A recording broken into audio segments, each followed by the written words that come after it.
안녕하세요. 원천징수 의무자를 위한 2020년 귀속 연말정산 신고 안내 강의 시작하겠습니다. 먼저 근로소득 지급명세서 제출 개요를 설명드리겠습니다.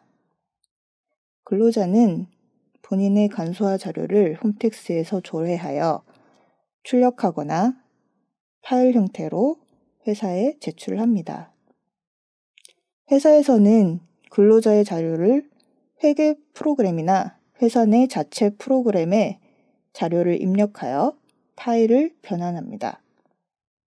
이렇게 변환한 파일을 국세청 홈택스 변환 제출 방식으로 제출할 수 있습니다.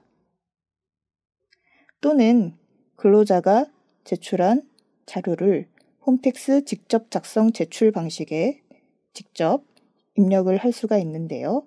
이런 경우 국세청 홈택스 직접 작성 제출 방식으로 제출할 수 있습니다. 그리고 또 한 가지 근로자는 간소화 자료를 편리한 연말정산으로 전송을 할 수가 있는데요. 이렇게 편리한 연말정산 서비스를 이용해서 회사는 또 연말정산 자료를 생성하여 국세청 홈택스 직접 작성 제출 방식으로 제출할 수 있습니다. 편리한 연말정산 흐름을 간략히 살펴보겠습니다. 편리한 연말정산을 이용하려면 원천징수 의무자는 먼저 근로자 기초자료를 등록해야 합니다. 근로자는 홈택스에서 본인의 간소화 자료를 조회하여 간소화 자료 간편 제출을 하면 회사에서는 이 간소화 자료를 관리하실 수 있습니다. 그 후 근로자가 공제신고서를 작성하여 공제신고서 간편 제출을 하면 회사에서 이 공제신고서를 관리하여 지급명세서를 작성해서 국세청 홈택스 직접 작성 제출 방식으로 제출을 할 수가 있습니다. 이제 홈택스를 통해 지급명세서를 제출하는 방법에 대해 알아보겠습니다. 먼저 홈택스에 접속하여 로그인을 합니다. 홈택스에서 지급명세서를 제출할 때는 원천징수 의무자의 사업자 번호와 로그인한 아이디로 유효한 데이터를 판단하는데요. 사업장이 크고 소득자가 많아서 한 사람이 모두 처리하기 어렵거나 부서 간 정보 보호를 위해서 여러 사람이 각각 처리를 해야 하는 경우에 부서 사용자라는 것을 사용하고 있는데요. 이 부서 사용자 아이디별로 각각 제출한 자료를 모두 유효하게 처리하고 있습니다. 예를 들어 사업자 번호 123456780인 회사에 부서 사용자 아이디, ID01과 ID02를 가지고 ID01이 100명의 자료를 제출하고 ID02가 200명의 자료를 제출했을 때 총 300명의 자료를 제출한 것으로 인정됩니다. 만약 부서 사용자 아이디가 없었다면 이 사업자의 아이디 하나로 100명의 자료를 제출하고 그 이후에 200명의 자료를 제출했을 때는 먼저 제출한 100명의 자료가 취소 처리될 수 있는데요. 이러한 문제를 해결하기 위해서 사업자 번호와 아이디로 동일한 자료인지를 판단하고 있습니다. 홈택스 지급명세서 제출 화면을 접근하는 방법으로는 아래 원천세 아이콘을 들어가서 근로사업 등 지급명세서 제출을 통해서 접근을 하는 방법이 있고요. 아니면 홈택스 상단 신청 제출 메뉴에 커서를 갖다 대었을 때 나오는 서브 메뉴에서 근로소득 지급명세서를 선택할 수 있습니다. 마지막으로 상단의 신청 제출 버튼을 클릭하면 이런 신청 제출 메인 화면으로 들어가게 되는데요. 이 화면에서 근로소득 간이지급명세서가 아닌 근로사업 등 지급명세서를 선택하여 화면에 접근할 수 있습니다. 이제 근로소득 지급명세서 제출 화면으로 들어가 보겠습니다. 여기 사전점검이라는 메뉴가 있는데요. 이 메뉴는 지급명세서 제출 전에 사업자 번호, 주민등록번호의 유효성 여부를 검증하기 위해 제공하고 있는 서비스입니다. 간이지급명세서는 아까 앞에서 보셨던 근로소득 간이지급명세서 화면으로 이동하는 링크를 제공하고 있고요. 그 외에도 국세청 홈페이지에 연말정산 종합안내 화면으로 이동하는 링크도 제공하고 있고 오류 대처 방법 및 사용 방법 등의 각종 참고 매뉴얼을 제공하고 있습니다. 변환 제출 방식의 경우는 변환 제출 방식 매뉴얼도 제공하고 있습니다. 근로소득 지급명세서 제출 서비스에 대해 각각 알아보겠습니다. 먼저 수시제출 서비스입니다. 귀속연도별 가장 먼저 제출하게 되는 서비스로 사업장이 휴업, 폐업을 하였거나 아니면 근로자가 중도 퇴사를 하여 정기신고 기간 전에 미리 제출할 필요가 있을 때 사용하는 서비스입니다. 매년 8월부터 다음해 1월까지 서비스를 제공하고 있습니다. 2020년 귀속의 수시제출 서비스는 2020년 8월에 시작하여 2021년 1월까지 제공을 하고 있습니다. 단 8월 이전에 제출할 필요가 있는 자료는 세무서에 미리 제출하고 8월 이후에 처리를 해드리고 있습니다. 수시제출 자료는 한 달에 한 번만 제출할 수 있다고 생각하시면 되는데요. 매달 1일부터 말일까지 몇 건을 제출하건 최종 전송된 자료만 유효하게 인정합니다. 예를 들어 9월 1일에 100건, 9월 15일에 1000건, 9월 28일에 1건을 제출하였으면 1일에 제출하고 15일에 제출한 1100건은 모두 취소되어 복구할 수 없고 28일에 제출한 1건만 최종 제출 자료가 됩니다. 다음 정기제출 서비스입니다. 정기제출은 법정 기한이 2월 말일인 것과 3월 10일인 것으로 나뉘어지는데요. 근로소득 지급명세서의 경우는 3월 10일까지 서비스를 하고 있습니다. 정기신고는 수시 제출과는 다르게 제출월은 신경 쓰지 않고요. 2월 1일부터 법정기한 말일까지 최종 전송된 자료만 2월 1일부터 법정기한 말일까지 최종 전송된 자료만 유효하게 인정하고 있습니다. 2월 1일에 100건을 제출하고 2월 15일에 1000건, 2월 28일에 1건 제출하였으면 마찬가지로 1일, 15일 제출한 1100건은 취소되어 복구할 수 없고 28일 제출한 1건만 최종 제출 자료가 됩니다. 추가로 3월 5일에 다시 제출한다고 하더라도 28일에 제출한 건은 취소되고 3월 5일 제출 자료만 유효하게 되는 거죠. 정기 제출 시 특히 주의해야 하는 점은 수시 제출로 제출된 자료를 정기 제출에 다시 제출하면 안 된다는 점입니다.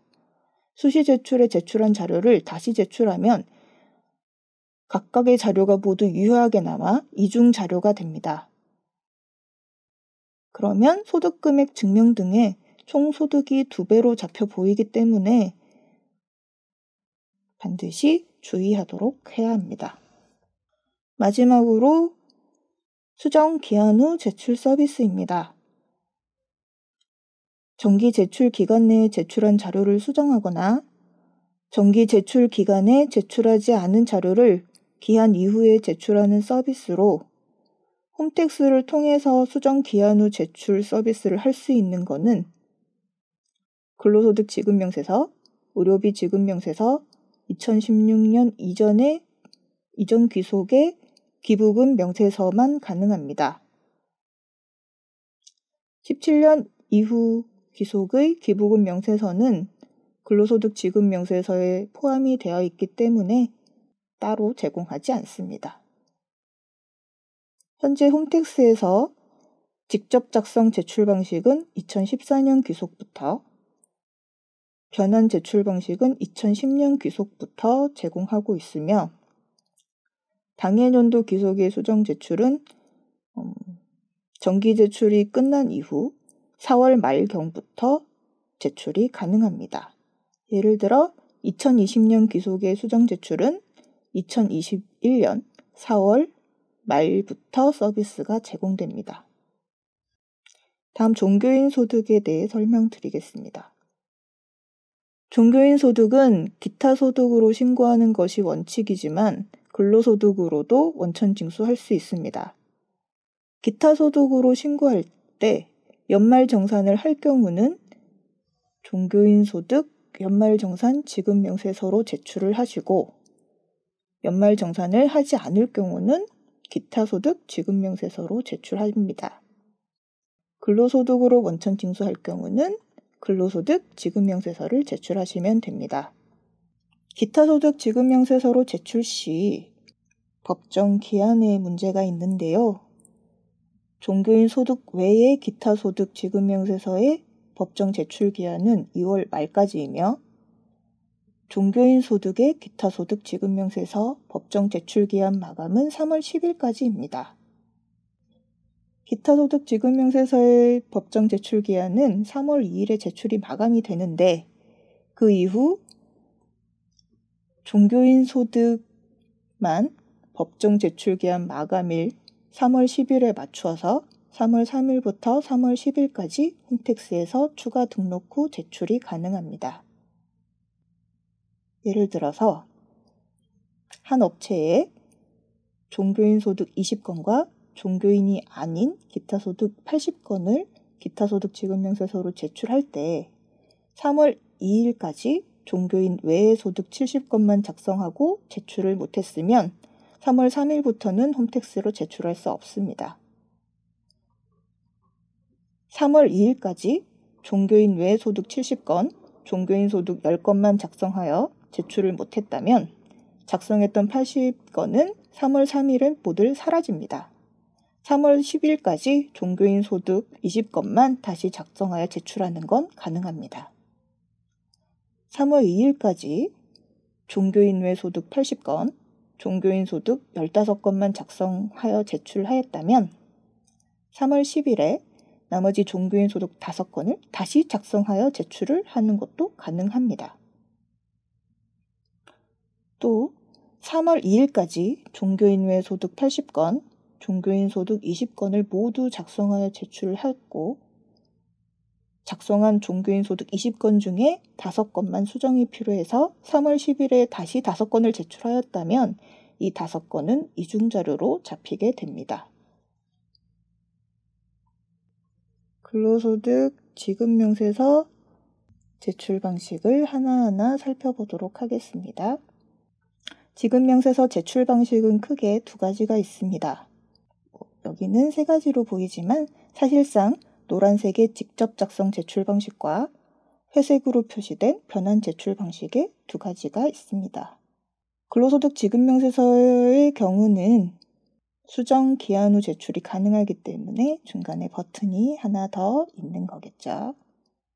직접 작성 제출 방식은 화면에서 소득자 자료를 직접 입력하여 제출할 수도 있고 편리한 연말정산에서 지급명세서 생성으로 보낸 자료를 확인하여 제출할 수 있습니다.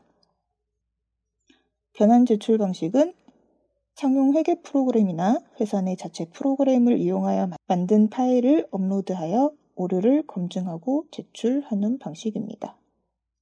이 제출 방식에 상관없이 같은 법정 기한 내에 지급명세서를 몇 번을 제출하건 간에 최종 제출 자료만 인정됩니다. 직접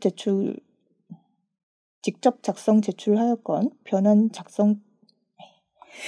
직접 작성 제출을 하였건 변환 제출 방식으로 제출하였건 법정 기한 내에는 몇 번이나 재제출을 하더라도 맨 마지막 최종 제출한 자료만 유효하게 인정하고 있습니다. 먼저 변환 제출 방식에 대해 알아보겠습니다. 변환 제출 방식은 전산매체 파일을 업로드하는 방식인데요. 이 전산매체 파일의 파일명 지정 방법입니다.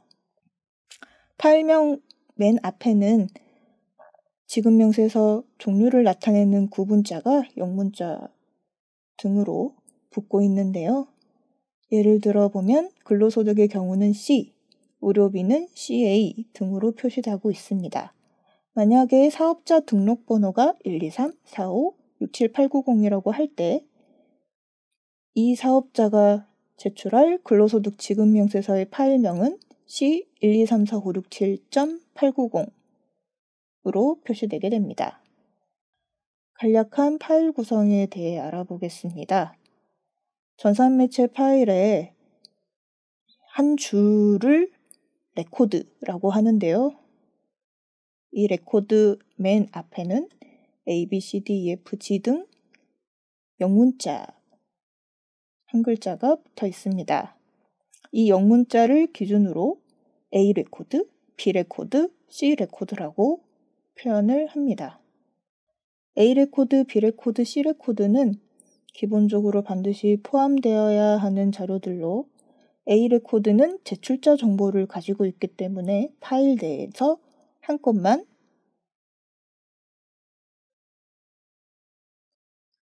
A 레코드는 제출자의 정보를 가지고 있는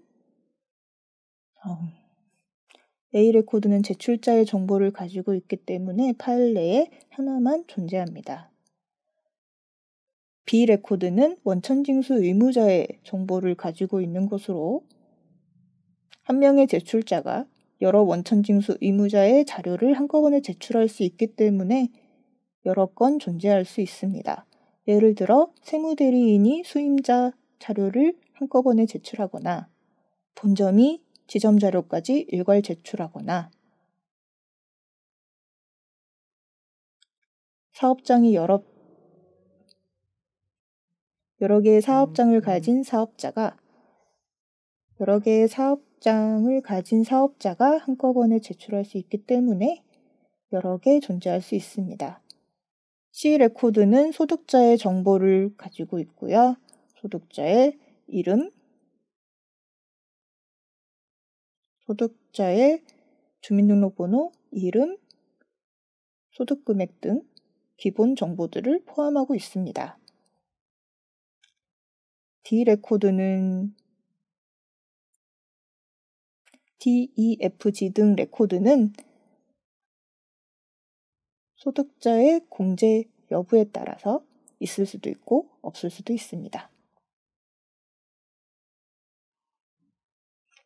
파일 생성이 완료되었으면 홈택스 변환 제출 방식으로 들어가 먼저 파일을 업로드합니다. 수정 제출일 경우 과세연원을 귀속연도로 변경해 주셔야 합니다. 그 후 파일이 업로드된 후 형식 검증을 먼저 하시고 검증 결과 확인 버튼을 누르면 파일 형식 검증의 결과가 보이게 됩니다. 이 형식 검증 결과 오류 납세자 수가 없고 내용 검증 대상 납세자 수가 있는 경우에만 다음 내용 검증을 진행할 수 있습니다. 오류 납세자 수가 1 이상인 경우는 이 숫자를 클릭하면 오류 내용 확인할 수가 있습니다. 오류 내용을 확인하여 오류 수정 후 다시 파일을 업로드하여 진행하시면 됩니다. 형식 검증에 이상이 없는 경우 내용 검증을 진행하시고요. 동일한 방법으로 검증 결과 확인을 하여 내용 검증 오류가 있는지 확인을 합니다. 마찬가지로 오류 납세자 수를 클릭하면 오류 내용을 확인할 수 있고요. 오류가 없는 경우 다음 단계로 이동하여 파일 제출할 수 있습니다. 이전 화면에서 오류일 때 숫자를 클릭하면 나오는 화면입니다. 파일 형식 오류, 내용 검증 오류는 반드시 수정해야 제출이 가능하기 때문에 이 화면에서 오류 내용을 확인하고 해당 오류를 수정한 후에 다시 제출하시면 됩니다. 내용 검증 결과 오류가 없을 때 정상 납세자 수의 숫자를 클릭하면 정상 자료 탭으로 이동하여 요약 정보 및 소득자 리스트가 확인 가능합니다. 이 정상 자료 확인증을 출력하면 홈택스로 제출하지 못한 파일을 홈택스로 파일을 제출할 수 없을 때 정상자료 인쇄 홈택스로 파일을 제출할 수 없을 때 정상자료 인쇄를 통해 지급 명세서 정상자료 확인증을 함께 첨부하여 세무서로 제출할 수 있습니다. 자료 확인 후 이상이 없으면 전자파일 제출하기를 눌러주시면 제출이 가능하고 접수증을 출력할 수 있습니다. 다음 직접 작성 제출 방식입니다. 사업자 번호를 확인하고 저장 후 다음 이동하시면 직접 작성 제출 방식으로 자료를 입력하실 수 있습니다. 이미 제출한 자료가 있으면 오른쪽 상단 제출 자료 불러오기를 통해 자료를 불러올 수도 있습니다. 자료를 불러오거나 작성 중이던 자료가 있는 경우에 입력된 소득자 목록 보기를 보시면 현재까지 입력되어 있는 소득자 리스트를 확인하실 수 있습니다. 직접 작성 상세 내용 작성하는 방법입니다. 소득자 인적사항 기입하시고 종교 관련자인 경우는 종교 관련 종사자 여부를 여로 선택하셔야 합니다. 주현 근무지에 소득 명세를 입력하시고 소득 세액공제 명세 작성을 합니다. 본인과 부양가족의 사용 내역을 입력하시면 되는데요. 올해의 경우 이 부분이 많이 수정되었습니다. 2020년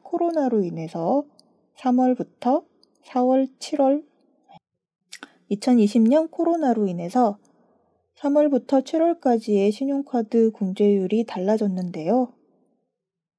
3월은 통상적인 신용카드 공제율의 2배, 4월부터 7월까지 사용분은 공제율이 모두 80%가 되었습니다. 그래서 신용카드 항목이 많아짐에 따라 그림과 같이 변경되었습니다. 신용카드 사용 월에 맞게 정확히 기입을 하시기 바랍니다. 연금보험료 공제의 경우 특이한 사항은 없으나 소득공제의 가장 마지막에 공제되기 때문에 보험료 공제 대상 금액이 있더라도 더 이상 공제할 금액이 없으면 공제 금액은 0원일 수 있습니다. 다 항목들은 모두 필요한 부분만 입력하시면 됩니다. 세액공제에 나오는 공제 대상 자녀 수와 출산 입양자 수는 소득세액 공제 명세에 부양가족 입력 시에 자녀공제, 출산 입양 공제를 선택한 수를 합산해서 보여줍니다. 연금계좌도 마찬가지로 세액공제의 가장 마지막에 공제하기 때문에 산출세액이 작으면 공제 대상 금액이 있더라도 세액공제액이 0원일 수 있습니다. 기부금은 소득세액 공제 명세에 부양가족별로 등록한 자료와 기부금 명세 팝업에서 입력한 자료가 일치하도록 작성해 주시기 바랍니다. 그리고 특별소득공제, 특별세액공제, 월세액공제의 합이 표준세액공제 13만 원보다 작으면 표준세액공제가 적용되고 나머지는 0원으로 처리될 수가 있습니다. 간혹 월세액공제를 받았는데 공제액이 없어졌다고 하는 경우 표준세액공제를 먼저 확인해 보시기 바랍니다. 이렇게 모든 금액을 입력한 후에 계산하기를 클릭하면 결정세액이 자동으로 계산됩니다. 입력 완료를 클릭하여 소득자 모두 작성 목록에 등록이 되면 과세자료 작성 완료를 클릭하여 제출 화면으로 넘어갑니다. 제출자료 요약에서 입력한 소득자의 건수와 금액을 확인하고 제출하기를 누르면 제출이 완료됩니다. 이미 제출한 자료를 확인하시려면 스텝 2 제출 내역에서 제출 기간을 설정하고 조회하면 제출 내역을 확인할 수 있습니다. 접수증 보기를 눌러 접수증을 조회할 수 있고 접수 번호를 클릭하면 이렇게 지급명세서 미리 보기를 할 수 있습니다. 각 소득자별로 원천징수 영수증을 보거나 출력을 할 수 있으며 한꺼번에 출력할 소득자를 선택하여 일괄 출력도 가능합니다. 개인정보 공개를 선택해서 출력도 가능합니다. 상단의 근로소득 지급명세서 제출 현황을 클릭하시면 이렇게 원천세 신고 시 필요한 소득자별 요약 정보를 제공하고 있습니다. 인쇄도 가능하며 엑셀로도 다운로드 받을 수 있습니다. 세무대리인이 제출한 자료는 제출 목록에서 조회되지 않기 때문에 나의 과세자료 제출 현황 메뉴를 통해 조회하실 수 있습니다. 다음 총괄 부서 사용자와 부서 사용자에 대해 설명드리겠습니다. 여러 부서가 있는 회사에서 각 부서별로 소속 직원에 대해 연말정산 자료를 관리하고 지급명세서를 작성, 제출하고자 하는 경우에 가입해서 사용할 수 있는 것으로 각 부서에서 각각 다른 아이디를 만들어서 부서 사용자 아이디를 사용 가능합니다.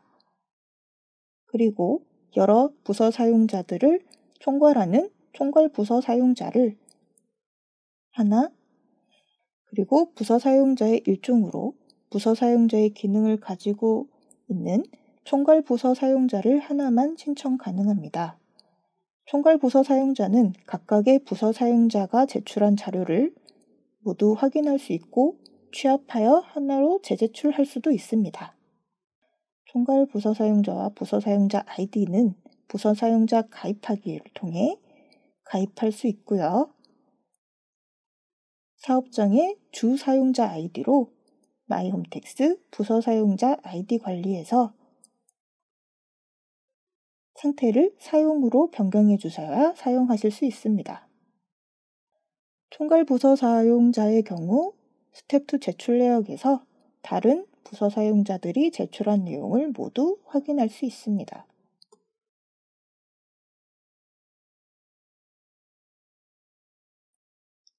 그 외 참고사항입니다. 홈택스에서 지급명세서를 제출하였으나 삭제할 필요가 있는 경우 신고 납부를 클릭하여 세금 신고 삭제 요청 서비스를 통해 삭제 신청할 수 있습니다.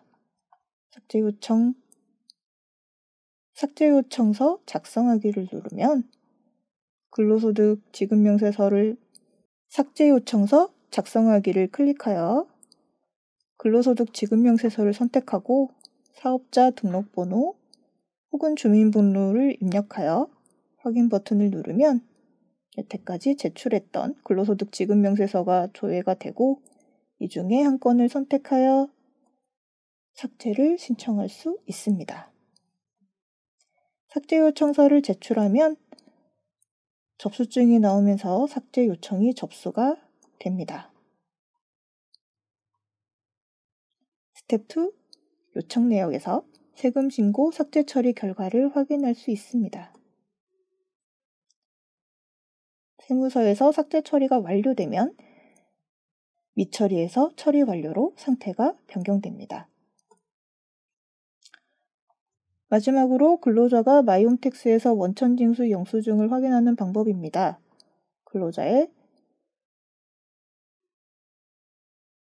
근로자의 인증서 아이디로 근로자가 인증서로 로그인하여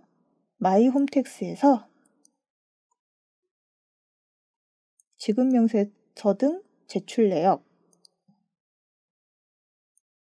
지급명세서 등 제출 내역을 클릭하시면 최근 5년간의 지급명세서를 조회하실 수 있습니다.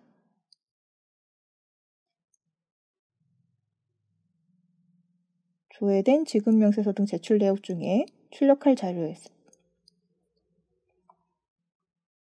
확인할 자료를 보기를 클릭하여 지급명세서를 확인하시고 출력도 하실 수 있습니다만 원천징수 영수증은 원천징수 의무자가 발급하는 것이기 때문에 마이홈택스 자료는 타기관 제출이 가능한 자료가 아니며 본인이 확인하기 위한 자료이므로 마스킹 해지 기능은 제공하지 않습니다.